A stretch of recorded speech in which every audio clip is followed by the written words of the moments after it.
तारा माँ वैष्णो देवी का बोल सांचे दरबार की जय।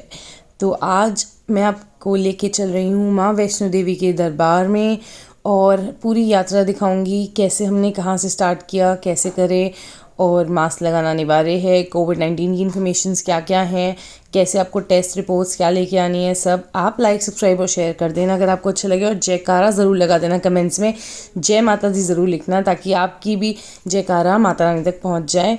तो हम कैसे यात्रा स्टार्ट करते हैं, बस से, ऑटो से, प्लेन से, हेलीकॉप्टर से, सब आगे आएगा, चलो चलें। माता वैष्णो देवी का मंदिर त्रिकुटा पर्वत की पहाड़ियों पर है जो कि जम्मू में है, और माँ वैष्णवी, माँ पार्वती, लक्ष्मी और सरस्वती तीनों की जो ताकतों से मिलकर बनी थी माँ वैष्णवी। तो माँ ने शुरू की अपनी यात्रा कौल कंडोली में, जब वो छोटी होती खेलती थी वहाँ पर बचपन में। फिर वो गई भैरवनाथ, जो कि तांत्रिक उनके पीछे पड़ गया था, उनसे बचते हुए अर्धकुंवारी गुफा में 9 महीने तक रुकी, और उसके बाद भवन पर जो माँ वैष्णो देवी की गुफा है वहाँ उन्होंने शरण ली, और कड़ी तपस्या के बाद माँ ने जब महाकाली का रूप धारण किया तब वो बनी, और उन्होंने भैरवनाथ का सर्वनाश करा, और भैरव का सर जब कट के गिरा, वहाँ पे भैरव बाबा का मंदिर है जो कि भैरव बाबा की गुफा में है। तो हम अब शुरू करेंगे ये यात्रा, बताते हुए कहाँ से शुरू करनी है ये यात्रा, पहले पड़ाव से लेके आखिरी पड़ाव तक, किस तरह से आप वैष्णो देवी पहुँचे, कोविड की गाइडलाइंस में आपको क्या क्या लेके आना है, सुंदर भव्य नज़ारे दर्शन कर सकते हैं आप, और कितनी ठंड और कितने में आप जा सकते हैं। जय माता दी। तो आप जम्मू पहुंच सकते हैं प्लेन से, जम्मू एयरपोर्ट से, या फिर आप कटरा रेलवे स्टेशन पर भी आप जा सकते हैं, डायरेक्टली बस से भी आप पहुंच सकते हैं कटरा। और जम्मू पहुंचने के बाद आपको पहुंचना होता है कटरा। तो आप अगर एयरप्लेन से आ रहे हैं तो आपको जम्मू एयरपोर्ट पर उतरना पड़ेगा, और अगर आप ट्रेन से आ रहे हैं तो आप जम्मू तक भी ट्रेन जाती है, और अब कटरा तक उन्होंने स्टार्ट कर दी है तो आप डायरेक्ट कटरा भी जा सकते हैं, और बस तो आप ले ही सकते हैं। तो आपके पास तीनों ऑप्शंस हैं, एयर, बस और ट्रेन, जिससे चाहें आप आ सकते हैं। और यहाँ जम्मू एंड कश्मीर बहुत ही सुंदर है, बट आपको ये ध्यान रखना है कि आपको अपना कोविड टेस्ट करवा के आना है, और अपनी 72 आवर्स पहले की रिपोर्ट लेके आनी है, नहीं तो वो बस स्टैंड पे या फिर एयरपोर्ट पर या फिर ट्रेन के रेलवे स्टेशन पर, अगर आप कटरा जा रहे हैं तो आपका टेस्ट होगा ही होगा, रैपिड वाला टेस्ट, तो ये मैंडेटरी है। और यहाँ पर ये हाईली सिक्योरिटी एरिया होता है, तो इसमें आपको कई बार फ़ोटोग्राफ़ी और वो सब मना होती है जो एयरपोर्ट्स वगैरह पर ये बहुत ही सुंदर एरिया बना हुआ है। हमने तो यहाँ से ट्रेन के रास्ते से हम कटरा जा रहे थे, तो ये रास्ते की ब्यूटीफुल लोकेशंस हैं जो कि हमने यहाँ पे कवर करी है। तो आप ज़रूर ये ध्यान रखें कि अपना रिपोर्ट नेगेटिव कोविड-19 की टेस्ट करवा के जाएं, और वहाँ पर भी रैपिड टेस्ट होगा, तो इसलिए थोड़ी सी लाइंस लग जाती हैं, तो उसका ध्यान रखें क्योंकि वो बहुत इम्पॉर्टेंट है। सुंदर सुंदर पहाड़ियों का रास्ता बीच में आएगा, और एटमॉस्फेयर इतना अच्छा, हवा इतनी ताजगी वाली। तो हम पहले कटरा पहुंचने से पहले हम एक ले रहे हैं छोटा सा खाने का ब्रेक। देवी जाने के लिए आपको बहुत ही अच्छे अच्छे रास्ते मिलेंगे, पहाड़ हैं यहाँ पर और बहुत अच्छा रास्ता है। तो आप यहाँ वैष्णो देवी पहुँच सकते हैं ट्रेन से, बस से, प्लेन से। तो आपको सबसे पहले, अगर आप फ्लाइट से आ रहे हैं तो आपको जम्मू एयरपोर्ट पर उतरना पड़ेगा, और वहाँ पर RT-PCR रैपिड वाला मैंडेटरी है, तो आपको वो वहाँ पर टेस्ट होगा ही होगा अगर आपको वैष्णो देवी आना है। जब तक आपका टेस्ट नेगेटिव नहीं होगा तब तक वो आपको अलाउ ही नहीं करेंगे वहाँ से निकलने के लिए, तो आपको रैपिड टेस्ट करवाना ही पड़ेगा, और ट्रेन से कराओगे तब भी आपको रैपिड टेस्ट करवाना ही करवाना है।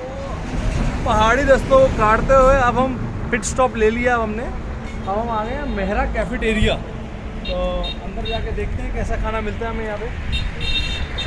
ये मेहरा कैफेटेरिया है कटरा जाने के बिल्कुल बीचों बीच, और ये भैया ने हमारे को यहाँ पे बुलाया है, तो यहीं पे उन्होंने गाड़ी रोकी है, कह रहे हैं कि जल्दी जल्दी खाना खा लो ताकि टाइम वेस्ट ना हो। तो जाके देखते हैं कैसा खाना मिलता है। ला रहे हैं वो प्लेट ला रहे हैं, ये लेना तो स्टार्ट कर। तो लो जी, आ गया हमारा। शुरुआत करेंगे अपना पराठों के साथ, अमृतसरी कुलचे के साथ। साथ में हमारा है दाल फ्राई, देसी तड़का लगाएंगे क्योंकि देसी रास्ता चल रहा। साथ में प्लेन रोटियां भी आ गई है, तो देखते हैं पहले अपना खाएंगे अमृतसरी कुलचा, दाल फ्राई, और मैं उनको बोला छोले और दही के बिना मज़ा नहीं, तो छोले और दही भी हो रहा है। लो मेरे भैया ले भी है। ये पराठे के साथ है, आपके दाल आ गया आपकी चपाती के साथ।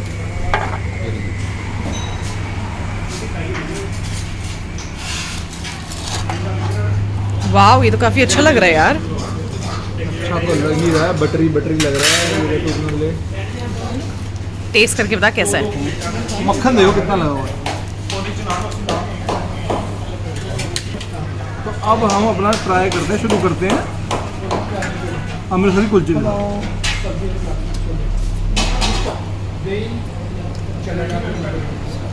जैसा हम कम स्पाइसी खाते हैं वैसे ही कुलचा बना हुआ है, बटर का टेस्ट पूरा आ रहा है और छोले जो है लाइट है, हैवी नहीं है, लाइट है, लेकिन वो ट्रिप में खाना चाहिए लाइट, जो हमारे आगे तक हमारा पेट ठीक जो है उस हिसाब से बने।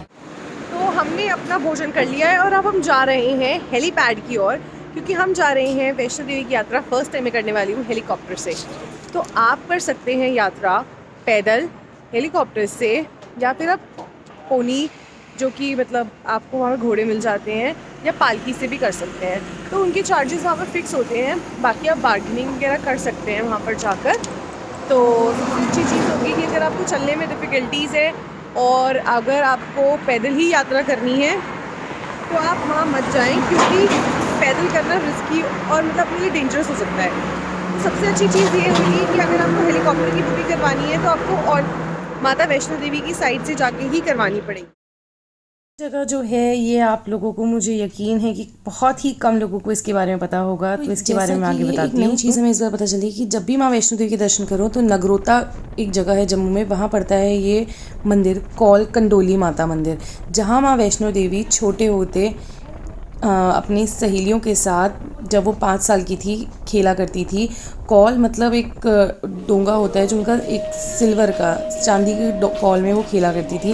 तो हमने सबसे पहले सुंदर सी वादियों के बीच से पहुँचे यहाँ कौल कंडोली मंदिर में, जहाँ पर ये बाज़ार लगे हुए थे। एक छोटा सा मंदिर है, CRPF जवानों के मंदिर के बीच में है। यहाँ हमने दर्शन किए पहले माँ कौल कंडोली के, और अब फिर हम बढ़े हैं आगे।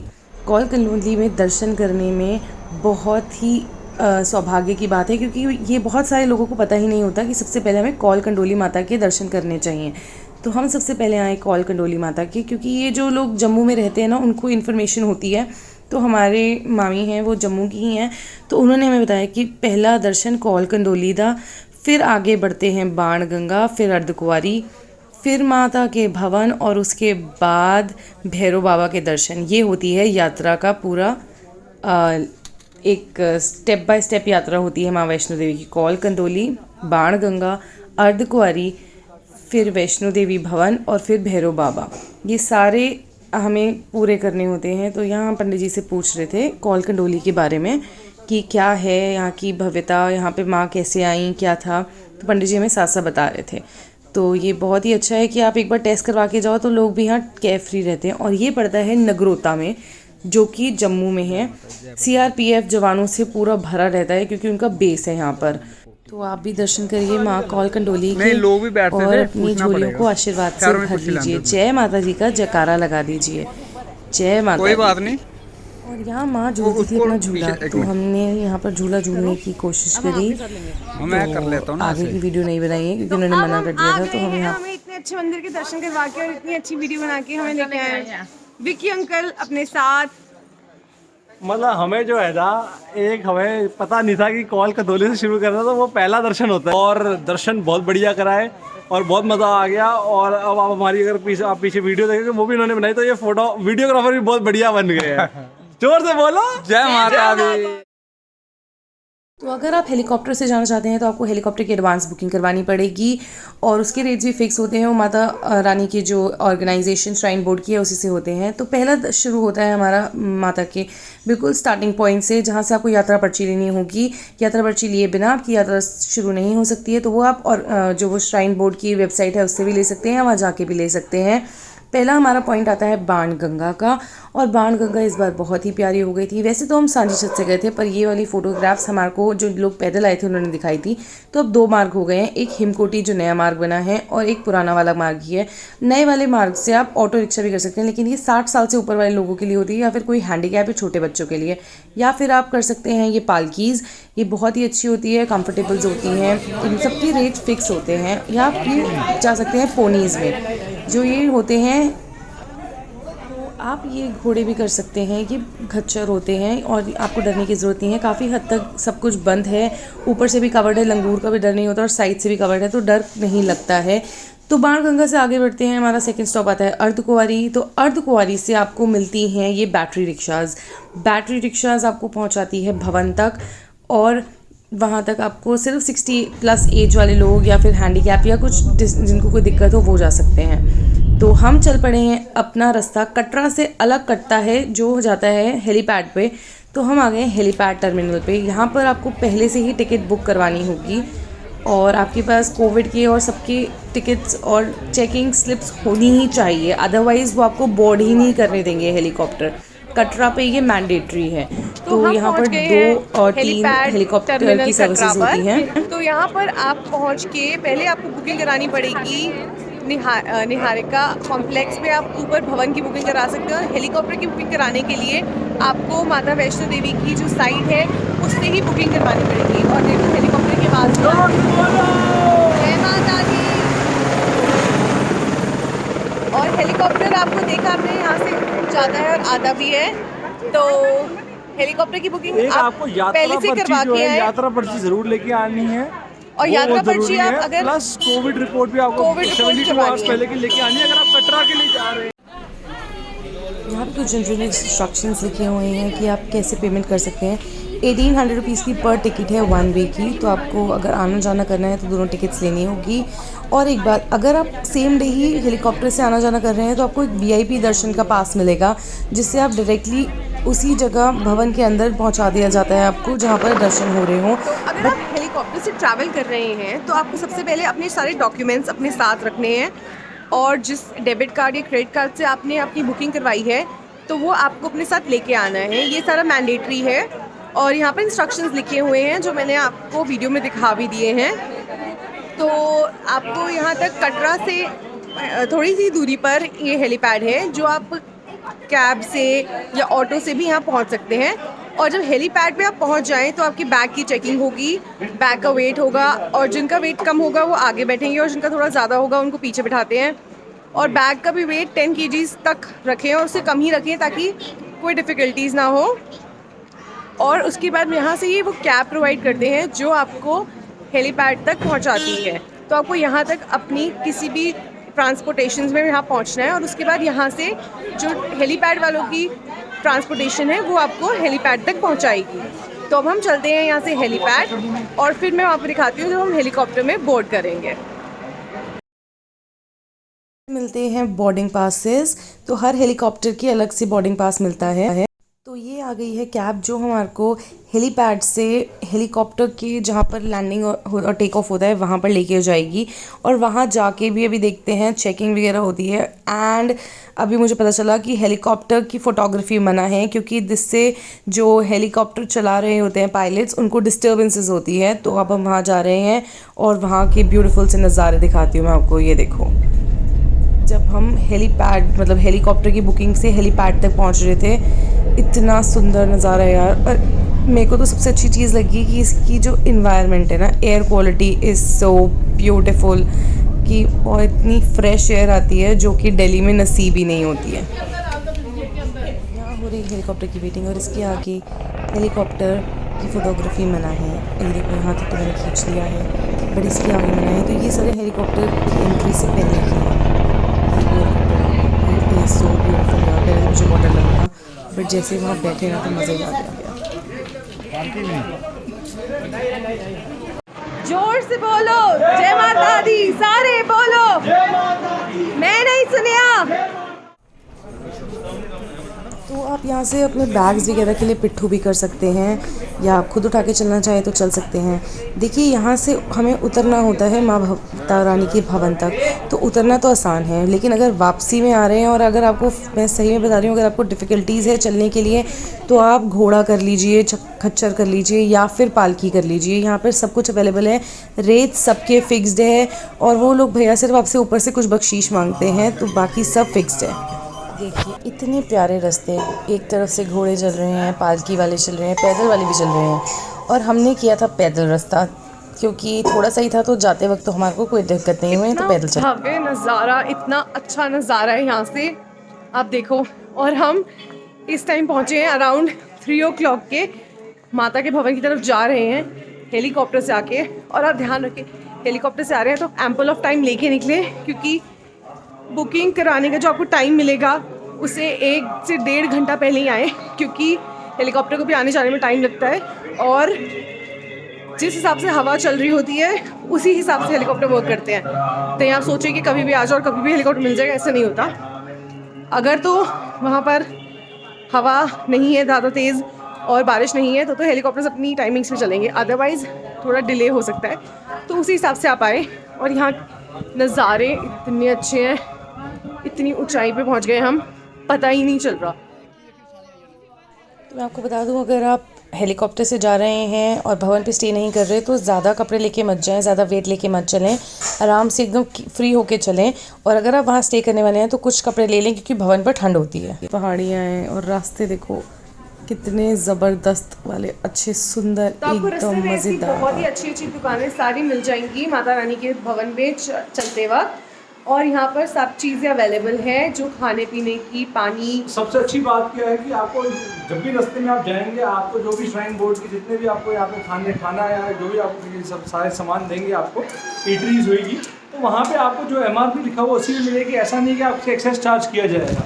तो इतना अच्छा हो गया ये श्राइन बोर्ड की तरफ से। तो आप जब भी आए श्राइन बोर्ड से आप लीजिए, पानी की बोतल हो, चाहे चिप्स हो, चाहे कॉफ़ी हो, चाहे कुछ भी हो, अच्छा रेट है, बहुत सस्ता रेट है और आपको अच्छा खाना, साफ़ सुथरा खाना मिलेगा इसके अंदर। तो अब हम चलते हैं आगे, बस भवन की ओर हम बढ़ रहे हैं। तो हमारे साथ साथ बने रहिए और माँ वैष्णो देवी के मंदिर तक हम आपको दर्शन करवाएंगे। अंदर कैमरा लेके जाना मना है, पर्स लेके जाना मना है, बेल्ट लेके जानी मना है। वो सब एक क्लोक रूम में आपको मिलता है, आप वहाँ पे रख सकते हैं। तो अभी हम चलते हैं आगे।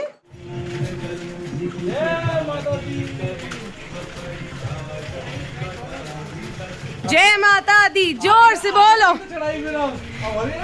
अब आइए चढ़ाई। ओए, अब ट्रैक आया है माता रानी के भवन में जाते वक्त। माता दी, जय माता दी।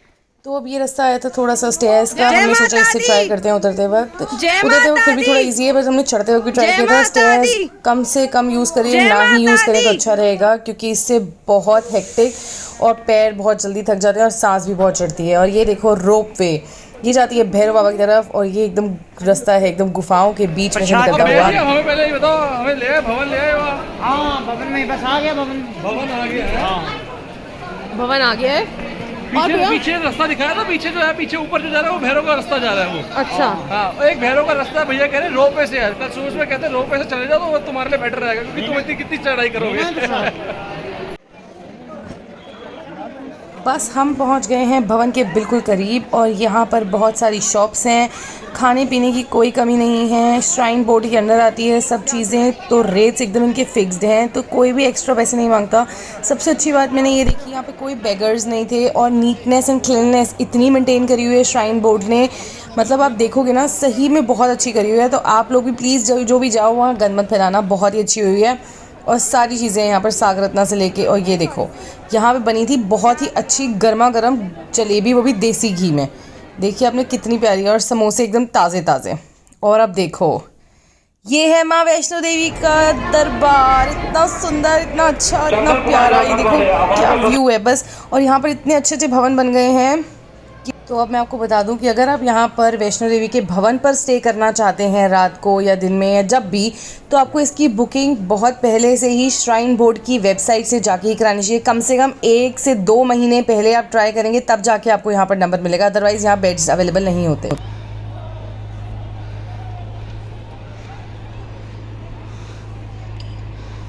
तो अब हम भवन के ऑलमोस्ट करीब पहुंच गए हैं। अब हम बैग्स रखने की जगह देख रहे हैं, क्लोक रूम की भरा हुआ था, और रूम देख रहे हैं कि हमें मिल जाए, क्योंकि हम लेट हो गए हैं तो हमें शायद भवन पे ही रहना पड़े। तो नज़ारा देखो यार, अभी धूप है तो मौसम ठीक है, जब धूप जाती है ना इतनी चिल्ड हवा चलती है, देखो कितना मज़ेदार नज़ारा है। और ध्यान दें, अगर आप चल के आ रहे हैं तो काफ़ी सारी सीढ़ियों का रास्ता है, ध्यान देना पड़ेगा, उसमें काफ़ी थकावट होती है। तो आपको मैं फिर से बता रही हूँ, अगर आप नहीं चल पा रहे या कोई बैक में या कोई दिक्कत है तो पालकी कर लो या फिर घोड़े पे आ जाओ।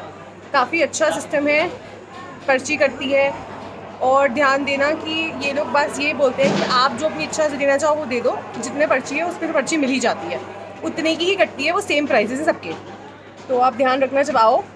और अभी चलते चलते हालत टाइट हो गई है। और जैसा कि मैंने आपको दिखाया है, यहाँ पे दुकानें सब हैं, खाने पीने की कोई टेंशन नहीं है, कंबल वगैरह सब मिल जाते हैं। बस भवन पे अगर रहना चाहते हो तो पहले से ही बुकिंग करानी पड़ेगी निहारिका भवन से या फिर माता वैष्णो देवी की जो साइट है ऑफिशियल साइट उससे। अगर रूम्स अवेलेबल नहीं होते तो यहाँ बिल्कुल मत रहना, क्योंकि फिर आपको रहने की जगह नहीं मिलेगी, तो आप कटरा पे ही रहना।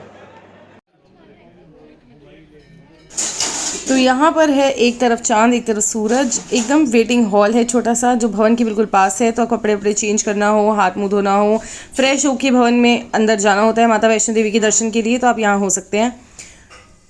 और अब हमने कर लिए हैं बहुत ही अच्छे दर्शन। और ये देखो रात का नज़ारा इतना प्यारा, माता रानी के दर्शन। और बाय गॉड इतनी ठंड हो गई है, सुबह धूप पड़ती है तो इतनी गर्मी होती है और अब इतनी ठंड हो गई है। और आपको मैं नज़ारा दिखाती हूँ यहाँ से जो लाइन है, और इतने सुंदर भव्य दर्शन। और जो आप देखोगे ना ये रात को, मतलब दिन में तो ये इतना अच्छा लगता ही है, और रात को तो माय गॉड इतना सुंदर। और ठंड हो गई है, इतने सारी कपड़े वपड़े पहन लिए हैं। तो आप ध्यान रखें, देखिए अगर आप नवंबर में भी आते हैं तो भी ठंड हो जाती है, तो ये चीज़ का ध्यान हमेशा रखना कि अक्टूबर के एंड ऑनवर्ड्स ठंड हो जाती है। और यहाँ पर भवन पर सर्दी काफ़ी होती है अगर आप रात को आ रहे हो। तो दिन में आ रहे हो और अगर धूप अच्छे से निकली हुई है तो आपको एक जैकेट में भी गुजारा हो जाएगा, बट अगर रात हो रही है तो ध्यान रखें कि आपको अपने आप को काफ़ी सारी लेयर्स में पैक करना पड़ेगा, तो उस हिसाब से आप तैयारी करके आएँ। उम्मीद नहीं था कि इतनी ठंड होगी, लेकिन ठंड इतनी कड़क की है ना कि आरती अटेंड करने के बाद जैसे हम बाहर निकले और फर्श पे सारा पानी पानी गीला पानी था, पता नहीं इन्होंने धोया था या क्या कर रहा, या माता का गुफा धोते हैं। और भाई इतनी ठंडी जमीन हो गई ना कि मेरा पैर ऐसे हो गए जैसे जम गए हो, हाथ ठंडे हो गए हैं। और उस समय सॉक्स भी नहीं थी, तो अब हम वापसी चल पड़े हैं अपना भवन की तरफ। तो अपना रात के स्टे करने के लिए हम निकल पड़े हैं। और व्यू देखो आप कितना बढ़िया है, अमेजिंग। अब डिनर करते हैं, उसके बाद रेस्ट करते हैं ताकि कल सुबह हम भैरव बाबा के लिए निकल सके और अपनी माता की यात्रा को संपन्न कर सके। जोर से बोलो। और ये देखो हम मिड वीक में गए थे तब भी इतनी भीड़, और ये आरती जब होती है तो सबको रोक दिया जाता है, इतनी भीड़ लग गई है भाई। शाम को देखो कितनी भीड़ हो रही है पेट पूजा करने, क्योंकि हमने सुबह मतलब समझ लो 4 बजे समोसा खाया था और जलेबी खाई थी, एक समोसा एक जलेबी। और उसके बाद अब दर्शन करने के बाद लाइन में लग के दर्शन करके अब टाइम हुआ है 10 बज गए। अब हम आए सागर रत्ना, क्योंकि बाकी सारे भोजनालय और सब कुछ खुले हैं और हम सागर रत्ना में वेटिंग के बाद पहुँचे हैं, क्योंकि इतना रश हो गया, हमें पता ही नहीं था कि वीक डे के बीच में ट्यूसडे को हम आए हैं और ट्यूसडे को इतना रश, और जो कोई फेस्टिवल भी नहीं है।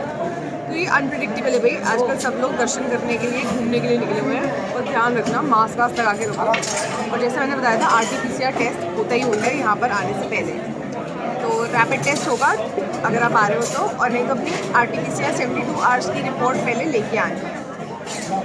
तो आप कुछ मंगवाते हैं, खाते हैं और फिर कहीं जगह ढूंढ के सोते हैं, क्योंकि यहाँ पर जगह मिलना भी पॉसिबल नहीं है। तो अगर आप भवन में स्टे करने का सोच रहे हैं तो पहले से ही बुकिंग करवा के आएँ, और 1-1.5 महीना पहले करवा लें, वो सबसे अच्छा रहेगा, वरना यहाँ पर नहीं मिल सकती।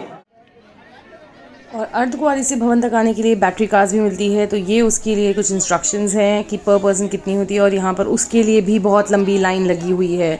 तो हम चलते हैं, कुछ रेस्ट करते हैं। तो हम रुके थे भवन पर पार्वती भवन में, जहाँ पर ये डॉर्मेट्री प्रोवाइड करते हैं। बहुत ही नीट एंड क्लीन रूम है, और कंबल वगैरह सब आपको प्रोवाइड करते हैं, ब्लैंकेट्स मिलती हैं, और भवन का नज़ारा बिल्कुल सामने क्लियर दिखता है यहाँ से। और वॉशरूम भी है यहाँ पर, तो आपको कोई दिक्कत नहीं आएगी, क्योंकि एक रात सिर्फ सोना होता है। और बहुत अच्छा था, तो मैंने अभी इसकी आपको बता दी है। इसकी बुकिंग आपको पहले से करवानी होगी, ये चीज़ आप ध्यान रखिए। और ये देखिए सुबह हो चुकी है, सुबह सुबह का नज़ारा देखो। और हमें जाना है रोप वे की तरफ, तो उसके लिए आपको लाइन में लग के टिकट्स लेनी होगी। सुबह सुबह का समय हो गया है और इतनी ज़्यादा ठंड हो गई है।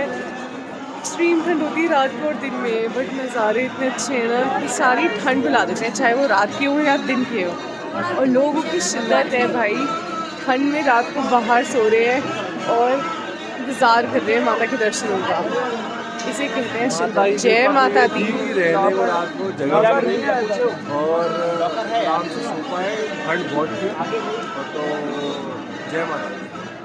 तो हम लगने वाले हैं रोपवे की लाइन में। यहाँ पर लोग रात से रोपवे की लाइन में लग जाते हैं और ये देखिए यहाँ पर मेंशन है पैसेंजर रोपवे के टाइमिंग्स, जो कि सुबह 6:45 बजे से शुरू होती है, 4:45 तक ही चलती है। कोई बात नहीं। तो टिकट मिल गई है, अब हम चल रहे हैं रोपवे की तरफ। पहली बार हम रोपवे में बैठने वाले हैं। वाह, जय माता दी, जय माता दी। जय भैरव बाबा की। अब भैरव बाबा के दर्शन करने चल पड़े हम रोपवे में।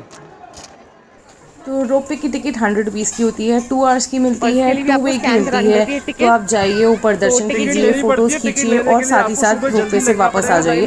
अगर आप दोनों साइड की टिकट आपको साथ ही मिलती है, 2 आवर्स से ऊपर हो जाता है तो गैन चार्जेस लगते हैं। तो आप बिल्कुल भवन के नीचे जो शॉप्स हैं उसी से नीचे रास्ता जाता है रोपवे के लिए। तो हम चलते हैं भैरव बाबा के लिए। ये देखिए ट्रॉली आ गई है, रोपवे आ गई है। अब इसमें हम भी बैठ कर जाएंगे। एक टाइम पे 50 पीपल बैठ सकते हैं। एंड ये अच्छा है कि सब लोग कोविड टेस्ट करा के आते हैं तो डर नहीं रहता।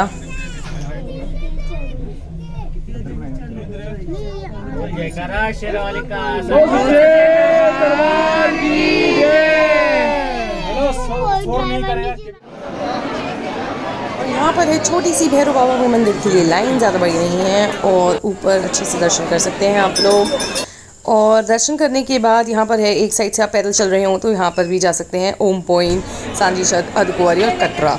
और आपको यहाँ से उतर के नीचे तक जाना ही पड़ेगा भवन तक, तभी आप वहाँ से ऑटो रिक्शा ले सकते हैं, या फिर आपको सांची छत जाना पड़ेगा अगर आप हेलीकॉप्टर से आए हैं तो। और यहाँ पर देखो कितना रश है और सब छोटे छोटे बच्चे।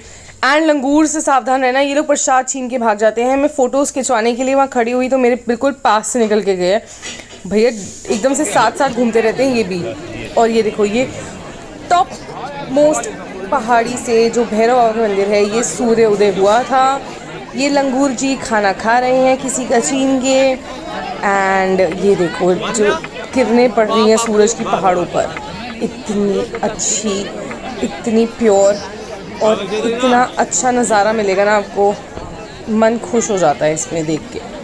देखिए कितना प्यारा है और लोग यहाँ पर एंजॉय कर रहे हैं पहाड़ियों का नज़ारा, वादियों का नज़ारा। प्रसाद लेने के लिए बोलते हैं कि प्रसाद आप कुछ मत लीजिएगा, जो आपका मन करे वो भेंट के डब्बे में आप भेंट चढ़ाइएगा, क्योंकि यहाँ पे कुछ अंदर प्रसाद नहीं चढ़ता। और यहाँ जो है लोग आपको बोलते हैं भेंट चढ़ेगी, लेकिन भेंट कुछ नहीं चढ़ती है यहाँ पे।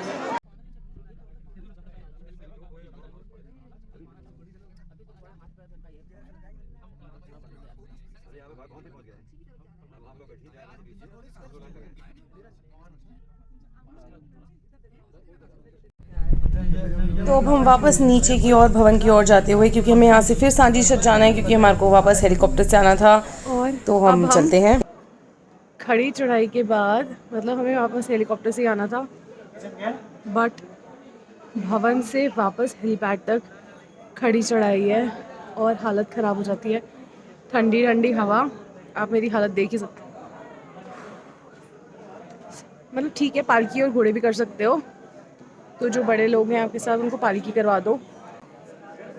अब हम हेलीकॉप्टर बोर्ड करेंगे और हेलीकॉप्टर में फ़ोटोग्राफी बना होती है। मतलब इतना मज़ेदार नज़ारा है ना, मतलब सांस चढ़ चुकी है। इतनी अच्छी यात्रा के लिए आप कर सकते हो एक लाइक, सब्सक्राइब, शेयर और कमेंट। जय माता दी।